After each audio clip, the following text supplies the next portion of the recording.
Vasanth TV ரசிகர்களுக்கு வணக்கம். இன்னைக்கும் நம்மளுடைய தெரிந்து கொள்வோம் நிகழ்ச்சியில தெரியாத பல விஷயங்களை தெரிஞ்சுக்க போறோம். நம்ம யூஸ் பண்ற காஸ்டியூம்ஸ் எல்லாம் கொஞ்ச நாள் போட்டோம்னா அது ஈஸியா ஓட்டையாயிடும். நம்ம எல்லாம் நினைப்போம் தேஞ்சு போச்சு, இத்து போச்சு அப்படின்னு நினைப்போம் இல்லையா?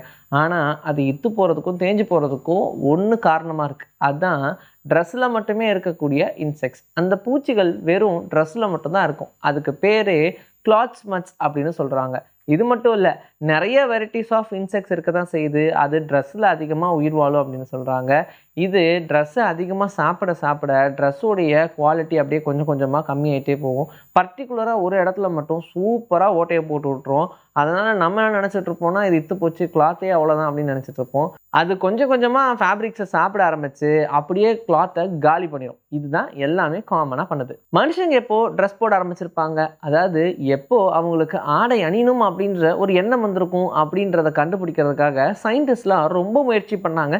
ஆனால் அதை கண்டே பிடிக்க முடியல. அப்போது ஒரு விஷயம் பண்ணுவோம் அப்படின்னு சொல்லி ஜெனட்டிக்கலாக அந்த கிளாத்தில் இருக்கக்கூடிய பாக்டீரியாஸ் இருக்கு இல்லையா, அந்த கிளாத்தில் இருக்கக்கூடிய பூச்சிகள் இருக்கு இல்லையா, அதை எல்லாத்தையும் தனித்தனியாக எடுத்து அதோடைய ஜெனட்டிக் ஹிஸ்ட்ரி எடுக்க ஆரம்பிச்சிருக்காங்க. ஸோ அது எப்போ இருந்து வந்திருக்கும், அது வெறும் கிளாத்தை மட்டும் தானே சாப்பிடுது. அப்போ துணியை மனுஷன் போட்டு ரியாக்ட் ஆகக்கூடிய அந்த ரியாக்ஷனில் மட்டுமே தான் இது உருவாகியிருக்கும் அப்படின்னு சொல்லி அந்த பூச்சியை வச்சு தான் எப்போ மனிதன் முதல்ல ட்ரெஸ் போட ஆரம்பிச்சிருப்பான் அப்படின்றது தோராயமாவது கண்டுபிடிச்சிருக்காங்க.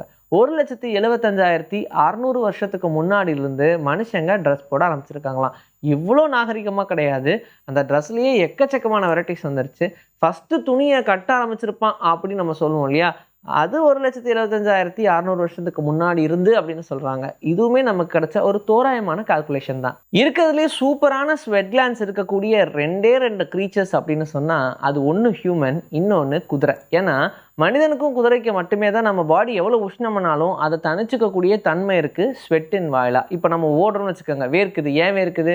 நம்மளுடைய உடம்பு சூடாயிடுச்சு. அந்த சூட்டை கரெக்டாக கண்ட்ரோல் வச்சுக்கணும் அப்படின்றதுக்காக, டெம்பரேச்சரை மெயின்டைன் பண்ணுறதுக்காக நமக்கு வேர்க்குது.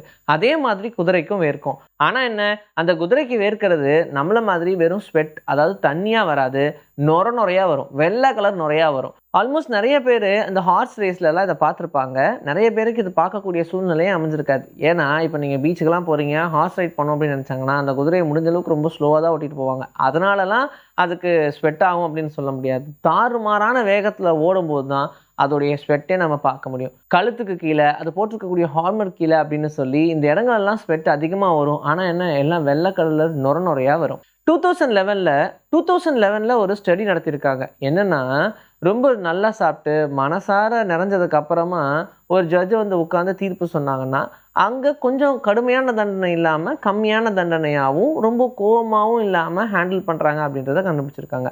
அதுவே அவர் ரொம்ப பசியோடு இருந்து ஏதாவது ஜட்ஜ்மெண்ட் சொல்கிறாங்கன்னா இருக்கிறதுலேயே ரொம்ப கொடூரமான தண்டனையாக கொடுக்குறாங்க அப்படின்றத கண்டுபிடிச்சிருக்காங்க. இது கண்டுபிடிச்சது என்னவோ இவங்க தப்பு பண்ணுறாங்க அப்படின்றதுக்கு டினோட் பண்ணுறதுக்காக கிடையாது.